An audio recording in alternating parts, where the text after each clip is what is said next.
আমনের ভরা মৌসুমে সার নিয়ে চরম ভোগান্তিতে কৃষক।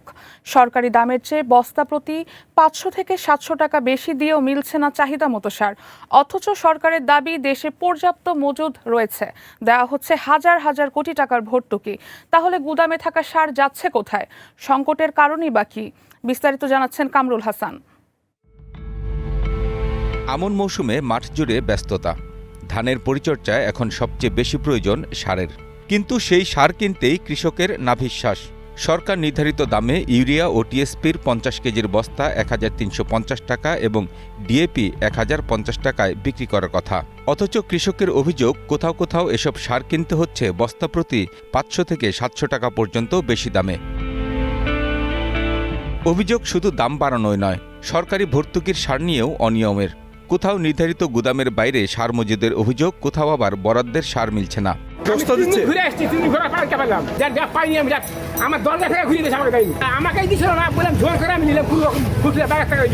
অনিয়ম ঠেকাতে এরই মধ্যে অভিযান চালিয়ে জরিমানা করা হয়েছে কয়েকজন ডিলারকে। অবৈধভাবে মজুদ ও বিক্রির অভিযোগে উদ্ধার করা হয়েছে বিপুল পরিমাণ সার। এমনকি ক্ষুব্ধ কৃষকের গুদাম থেকে সার নিয়ে যাওয়ার ঘটনাও ঘটেছে। তবে সরকারের বক্তব্য ভিন্ন। কৃষি মন্ত্রণালয় বলছে, দেশে সারের প্রকৃত সংকট নেই, বরং চাহিদার তুলনায় পর্যাপ্ত সার সরবরাহ করা হচ্ছে। ইউরিয়ার মজুদ আছে ৪.৮২২ লক্ষ মেট্রিক টন, টিএসপি ৩.৬৯, ডিএপি ৩.৬৮, এমওপি ১.৪৬, মোট ১৩.৬৫ লক্ষ মেট্রিক টন মজুদ আছে।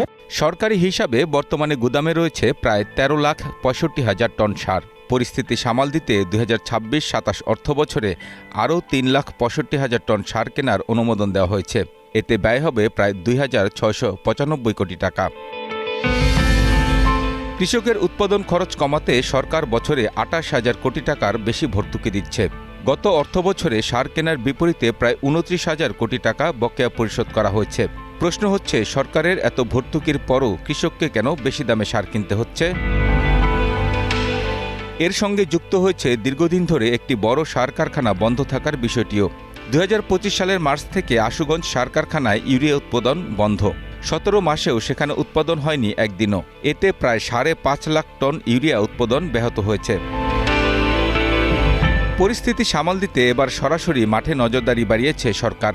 প্রধানমন্ত্রী তারেক রহমানের নির্দেশে সার উত্তোলন, পরিবহন, মজুত ও বিতরণ কার্যক্রম পর্যবেক্ষণে গঠন করা হয়েছে ৩ সদস্যের বিশেষ মন্ত্রিসভা কমিটি। আশা করা হচ্ছে, প্রধানমন্ত্রীর নির্দেশ বাস্তবায়ন হলে সারা দেশে সার সংকট কমে আসবে। Kamrul Hasan, green news, Dhaka. দর্শক, এ বিষয়ে আলোচনা করতে নিউজরুম থেকে সরাসরি যুক্ত হচ্ছেন সহকর্মী কামরুল ইসলাম। কামরুল, পর্যাপ্ত মজুদের পরও কৃষককে বাড়তি দামে সার কিনতে হচ্ছে, এর পেছনে আসলে কারা দায়ী, আর সংকট সমাধানে সরকারের কি করা দরকার বলে আপনি মনে করেন? জয়, আপনাকে ধন্যবাদ। বর্তমান দেশে আমনের মৌসুমে সারের যে সংকট চলছে, এই সংকটের পেছনে দেখা যাচ্ছে যে যারা এই সারের ডিলার এবং খুচরা বিক্রেতা, তাদের কারণেই এই সারের সংকটটি চলছে। কেননা সরকার কাছে এখন পর্যন্ত প্রচুর সারের মজুদ রয়েছে, পর্যাপ্ত মজুদ রয়েছে। সার কারখানাগুলো থেকে উৎপাদন চলছে এবং কারখানাগুলো থেকেও সার সরবরাহ করা হচ্ছে, কিন্তু যারা কৃষক পর্যায়ে রয়েছেন তারা তাদের আমনের চাষের জন্য যে সার দরকার সেই সারটি পাচ্ছেন না। এটির মূল কারণ হলো গিয়া, যারা ডিলার তারা একটি সিন্ডিকেট তৈরি করেছেন এবং সিন্ডিকেট তৈরি করে এটি একটি কৃত্রিম সংকট তৈরি করেছেন বাজারে, যার কারণে কৃষকরা সার ঠিকভাবে পাচ্ছেন না তাদের প্রয়োজন অনুযায়ী, এবং যারাও পাচ্ছেন তাদেরকে প্রতি বস্তায় প্রায় ৬০০, ৭০০, ৫০০ এমন বেশি দাম দিয়ে নিতে হচ্ছে।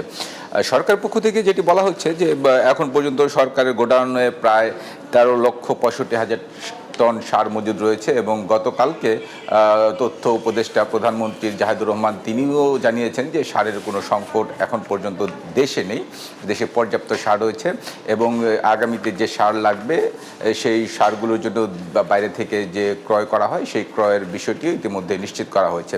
আর সরকার পক্ষ থেকে যেটি বলা হয়েছে যে সরকার এই বিষয়টি নিয়ে খুবই গুরুত্ব দিচ্ছে।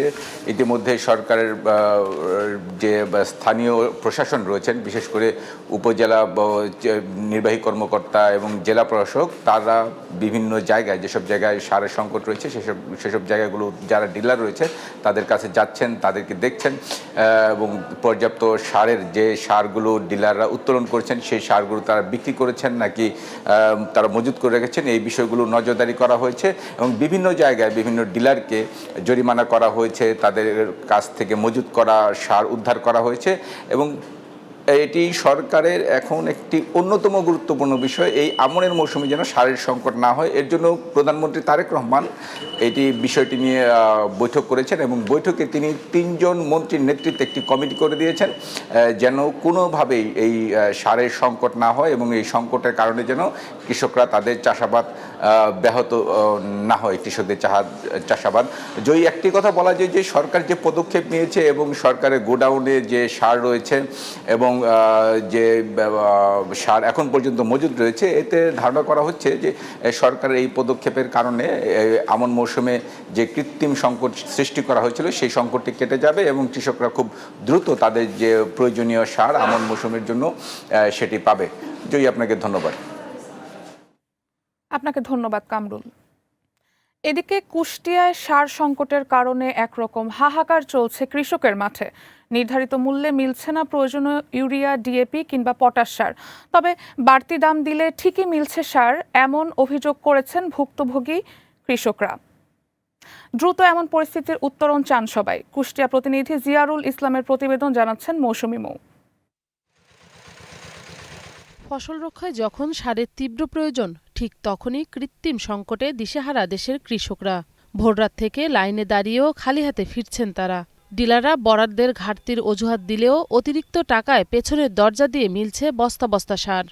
সার যেহেতু পাওয়া যাচ্ছে কিন্তু আমাদের অনেক চড়া দামে কিনতে হচ্ছে। এমনি দোকানে গেলে প্রচুর সার নাই, টাকা বেশি টাকা দিলে সার পাওয়া যাচ্ছে। আগে কিনছি আপনার 1500-1600 টাকার, সেই গুণ এখন 2600 টাকা।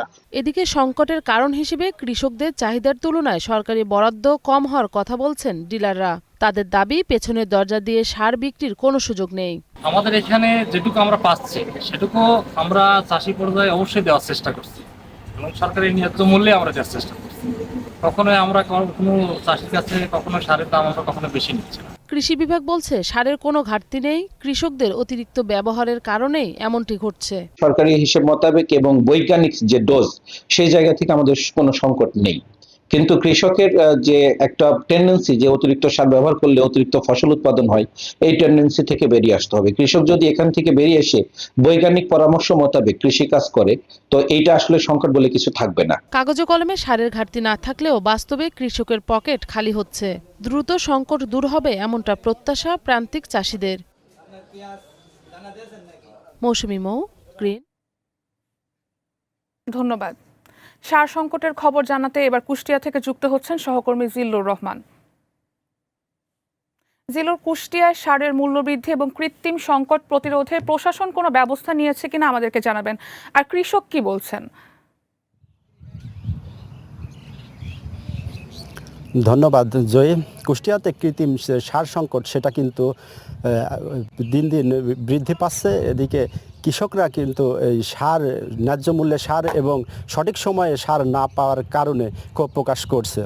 কৃষকরা বলছে যে আমরা সকাল থেকে লাইনে দাঁড়িয়ে থেকেও যে সার পাচ্ছি না, অথচ বেশি দাম দিলেই কিন্তু সার পাওয়া যাচ্ছে বস্তা বস্তা। তবে এই সার বেশি দামে, প্রতিটা সার কিন্তু বেশি দামে বিক্রি হচ্ছে। ইউরিয়া, পটাশ, ড্যাপ সব সার কিন্তু 8 থেকে 10 টাকা কেজিতে বেশি দামে বিক্রি হচ্ছে। এই বেশি দামে বিক্রির কারণে, বেশি দামে আমরা কিনলে আমাদের কিন্তু উৎপাদন খরচ বাড়ছে, আর এই উৎপাদন খরচ বাড়ার কারণে আমরা হয়তো ক্ষতির মুখে পড়ব। দিন শেষে আমাদের কিন্তু লোকসান গুনতেও হতে পারে। এদিকে ডিলাররা বলছে যে কৃষকের অতিরিক্ত চাহিদা এবং সরবরাহ কম থাকায় এই সারের সংকট দেখা দিচ্ছে। যে জমিতে বিঘা প্রতি 20 কেজি সার লাগবে সেখানে কৃষকের চাহিদা 30 কেজি। এদিকে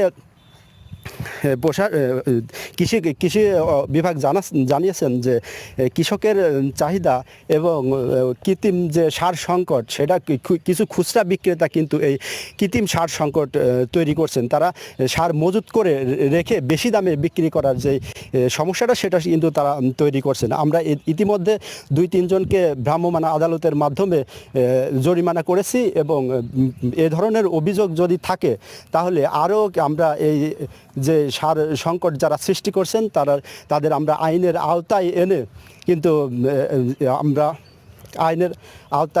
কিন্তু আমরা তাদের জরিমানা কিংবা শাস্তির আওতায় আনবো। সব মিলিয়ে সার সঠিক সময়ে এবং সঠিক দামে পাওয়াই কৃষকের একমাত্র দাবি। জয় জিলুর, ধন্যবাদ আপনাকে। পবিত্র ঈদে মিলাদুন্নবী আজ। মহানবী হযরত মুহাম্মদ সাল্লাল্লাহু আলাইহি ওয়াসাল্লামের জন্ম ও ওফাতের স্মৃতি বিজড়িত দিনটি বাংলাদেশের ধর্মীয় ভাব গাম্ভীর্যের সঙ্গে পালন করা হচ্ছে। 514 খ্রিস্টাব্দে আরবি বর্ষের রবিউল আওয়াল মাসের 12 তারিখে তার জন্ম হয়। 63 বছরের জীবনে ইহকালীন ও পরকালীন মুক্তির পথ দেখিয়ে একই তারিখে তিনি পৃথিবী ছেড়ে যান। সারা বিশ্বের ইসলাম ধর্মাবলম্বীর মতো বাংলাদেশের ধর্মপ্রাণ মুসলমানরাও যথাযোগ্য মর্যাদায় হযরত মুহাম্মদ সাল্লাল্লাহু আলাইহি ওয়াসাল্লামের জন্ম ও মৃত্যু দিনকে ঈদে মিলাদুন্নবী হিসাবে পালন করেন। রাসূল সাল্লাল্লাহু আলাইহি ওয়াসাল্লামের সম্মানে ইসলামিক ফাউন্ডেশন সহ বিভিন্ন ধর্মীয় ও সামাজিক সংগঠন আয়োজন করেছে আলোচনা, দোয়া ও মিলাদ মাহফিল।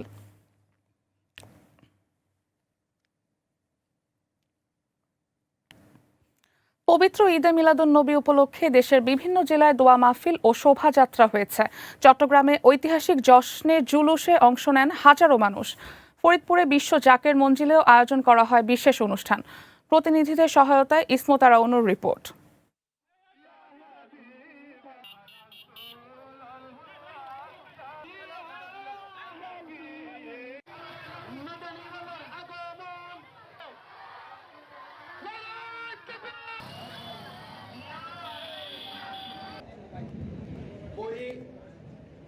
गलतफहमी है, कुरान और हदीस की तालीमात को आम किया गया है और आज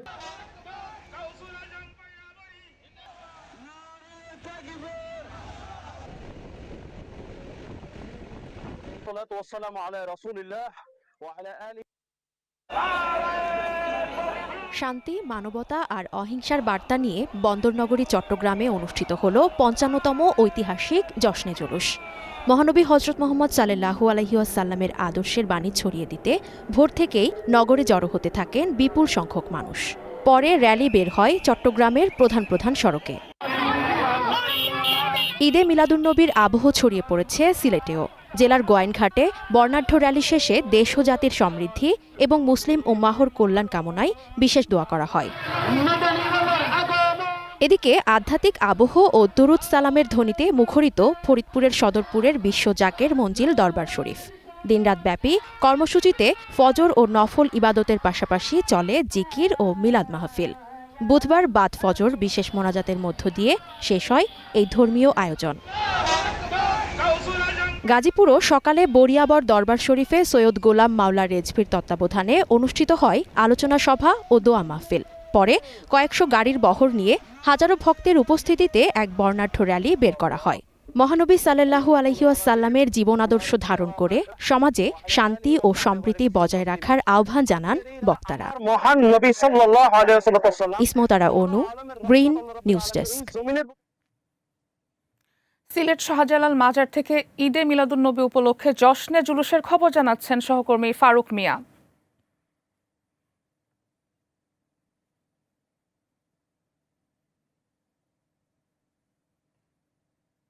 দর্শক, কারিগরি ত্রুটির কারণে সংযোগ স্থাপন করা সম্ভব হয়নি। আমরা পরের সংবাদে চলে যাচ্ছি।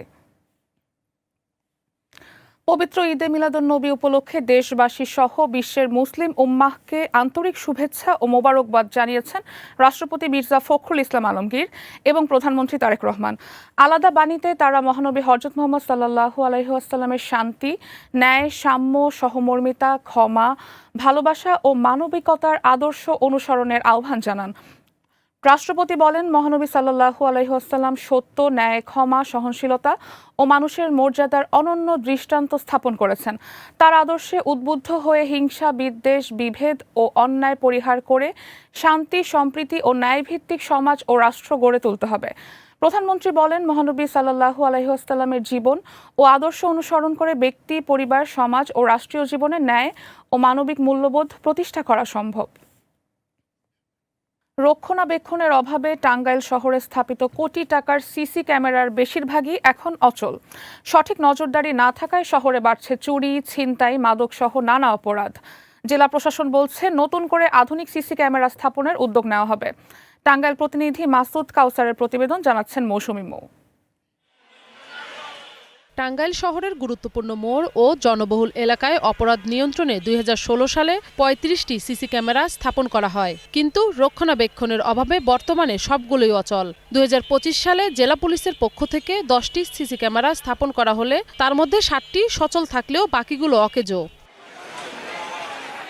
শহরের নিরালা মোড়, শান্তিকুঞ্জ মোড়, পুরাতন bus stand, baby stand, DC lake ও নিষিদ্ধপল্লী সবচেয়ে বেশি ঝুঁকিপূর্ণ হয়। এসব এলাকায় সিসি ক্যামেরা স্থাপন করা জরুরি। পর্যাপ্ত পরিমাণে সিসি ক্যামেরা থাকা উচিত, কারণ এটা নিরাপত্তার জন্য বিশেষ প্রয়োজন।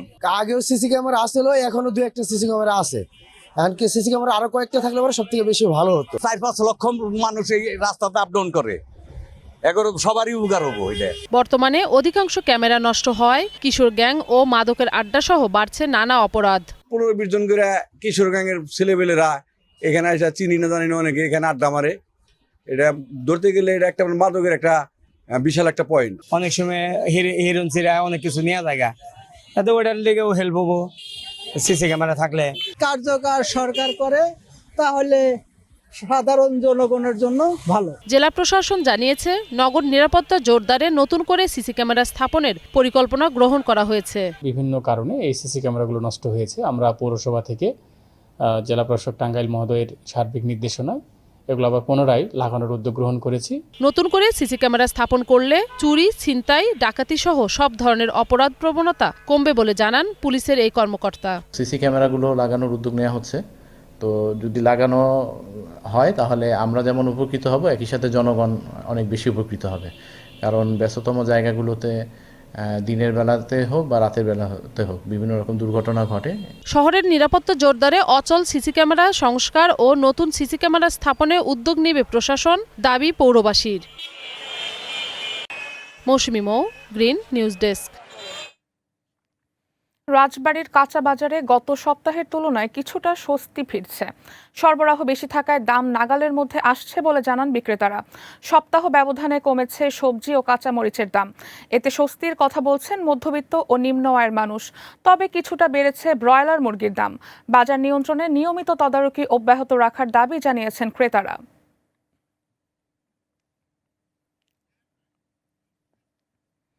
দর্শক, বাজার পরিস্থিতির খবর জানাতে রাজবাড়ী থেকে যুক্ত হচ্ছেন সহকর্মী সোহাগ মিয়া। সোহাগ, রাজবাড়ী বাজারে দ্রব্যমূল্যের দাম কেমন দেখছেন, আর কৃষকরা কি দামে সন্তুষ্ট কিনা আমাদেরকে জানাবেন। ধন্যবাদ জয়ী। আমি এই মুহূর্তে আছি রাজবাড়ী জেলা সদরের খানখানাপুর বাজারে। জয়ী, রাজবাড়ী জেলা সদরের খানখানাপুর বাজার এবং রাজবাড়ী জেলা বাজারের গত সপ্তাহের তুলনায় এই সপ্তাহে নিত্য প্রয়োজনীয় দ্রব্যমূল্যের দাম কিছুটা স্বাভাবিক রয়েছে এবং কিছুটা দাম বেড়েছে। আমি যদি বলি যে এই সপ্তাহে পেঁয়াজ চলছে রাজবাড়ীতে মাত্র 35 থেকে 40 টাকা কেজি দরে, এবং কাঁচামরিচের বাজারটা চলছে 70 থেকে 80 টাকার দরে, এবং আদার বাজারটা যদি বলি, আদার বাজার দেশি এবং এলসি করা আদা সেটি হচ্ছে 120 টাকা থেকে 150 টাকা দরে বিক্রি হচ্ছে। এবং আপনি যেটি বললেন যে কৃষকরা সন্তুষ্ট আছে কিনা, আপনি জানেন যে এই শীতকালীন সবজি আগে অগ্রিমই কিন্তু বাজারে আসতে শুরু করেছে, যেটি উৎপাদন খরচ কিন্তু কৃষকের বেশি লেগেছে। কৃষকের মাঠে যেমন বীজ থেকে বপন শুরু করে সবজি বড় করা এবং বাজারে নিয়ে যে পরিবহন খরচ, সারের যে কথাটা, সেটি কিন্তু সবকিছু মিলে কৃষকের যে খরচ, এই খরচ বাজারে এসে কিন্তু তারা সেইভাবে লাভ পাচ্ছে না। এটি কিন্তু কৃষকের দীর্ঘদিনের একটা চাপা কষ্ট কিন্তু থেকে যায়, যে তারা যেভাবে উৎপাদন করছে সেই উৎপাদনের ন্যায্য দাম কিন্তু এই জেলায় তারা পাচ্ছেন না। তো তবে এই জেলার বেশিরভাগ বাজারে যে সবজিগুলো আসে সেটি কিন্তু অন্য অন্য জেলা থেকে এখানে আমদানি করতে হচ্ছে। তবে আমাদের সকাল থেকে কিছু ক্রেতাদের সাথে কথা হয়েছে। ক্রেতারা যেমন বলছেন যে তারা কিন্তু যেই দ্রব্যমূল্যগুলো রয়েছে সেগুলো কিন্তু তারা স্বাভাবিক দরে কিনছেন। এবং চাউলের বাজার যদি বলি, চাউলের বাজারে কিন্তু মিনিকেট চাউল যেটা সেটা ৭৫ থেকে ৮০ টাকা দরে এখানে বিক্রি হচ্ছে। তাছাড়া যদি মাছের কথা বলি, মাছে কিন্তু স্বাভাবিক রয়েছে এবং মাছের বাজারে আজকের যে দরটি চলছে, এই নলা মাছ চলছে ২০০ টাকা থেকে ২২০ টাকা দরে, এবং এটাই ছিল রাজবাড়ী বাজারের সর্বশেষ। সোহাগ, আপনাকে ধন্যবাদ। ঘন ঘন লোডশেডিংয়ে বিপাকে পড়েছেন সিরাজগঞ্জের উল্লাপাড়ার তাঁতিরা। বিদ্যুতের অভাবে তাঁতকল বন্ধ থাকায় ধস নেমেছে কাপড় উৎপাদনে। এতে সময় মতো পণ্য সরবরাহ করতে না পারায় বাড়ছে লোকসান। উল্লাপাড়া প্রতিনিধি আরিফুল ইসলামের প্রতিবেদন, জানাচ্ছেন বিপ্রজিৎ চন্দ। তাঁতকলের খটখট শব্দে মুখর সিরাজগঞ্জের উল্লাপাড়ায় এখন ভুতুরে নিস্তব্ধতা। বিদ্যুৎ না থাকায় দিনের বেশিরভাগ সময়ই স্থবির পড়ে থাকে কলের চাকা। শ্রমিকরাও বসে থাকেন অলস। কখনো কখনো ঘন্টার পর ঘন্টা বিদ্যুৎ থাকছে না, আবার বিদ্যুৎ এলেও ভোল্টেজ ওঠানামার কারণে স্বাভাবিকভাবে চালানো যাচ্ছে না তাঁতকল। লোডশেডিং এর কারণে আমার উৎপাদন অতিরিক্ত কমই ভাই, 0.5% উৎপাদন হচ্ছে আমাদের। 5 থেকে 6 ঘন্টা কারেন্ট থাকে না, আর বাদ বাকি হয় 5-6 ঘন্টা হয়তো আমরা কাজ করি। আমাদের অর্ধেক কাজ হয় আর অর্ধেক কাজ হয় না। আগে মনে হইতাম সপ্তাহে 6 দিনে 30 পিস 28 পিস, আর এখন হয় হলো 15-16 এরকম। উৎপাদন কমে যাওয়ায় শ্রমিকরাও অর্থনৈতিক অভিঘাতের শিকার হয়েছেন। ছেলে পেলে লেভেলও কাজ করে 500 টাকা হইতে এখন 200 টাকাও হয় না, তার জন্য ছেলে পেলে কষ্টে চলা হয়। সকালে কারেন্ট গেছে, পরে 3 ঘন্টা পরে কারেন্ট আসলো। তাহলে এইভাবে যদি কারেন্ট না থাকে তাহলে আমরা কাজ করবো কিভাবে? কারেন্ট থাকলে আমরা দিন 400 টাকা কাজ করি, সেখানে এখন 200 টাকা কাজ হচ্ছে। আমরা কিভাবে চলি বলেন? বিদ্যুৎ সংকটে অনেক কারখানা বন্ধ হয়ে যাওয়ার শঙ্কাই রয়েছে বলে জানিয়েছেন তাঁত বোর্ডের সভাপতি। এই অঞ্চলটা তাঁতবহুল এলাকা, এখানে প্রায় লক্ষাধিক মানুষ এই পেশার সাথে জড়িত। ঘন ঘন বিদ্যুৎ না থাকার কারণে এখানে শ্রমিকদের যেমন সমস্যা হইতেছে, মালিকদের তেমন উৎপাদন কমে যাচ্ছে। এমনিতেই বাজারের অবস্থা, বেচা বিক্রি ভালো না। এমতো অবস্থায় চলতে থাকলে অনেক ফ্যাক্টরিগুলো অচিরেই বন্ধ হয়ে যাবে। ঐতিহ্যবাহী তাঁত শিল্প টিকিয়ে রাখতে নিরবিচ্ছিন্ন বিদ্যুৎ সরবরাহ নিশ্চিত করার দাবি জানিয়েছেন ব্যবসায়ী কারিগররা। Biprajit Chanda, Green news desk.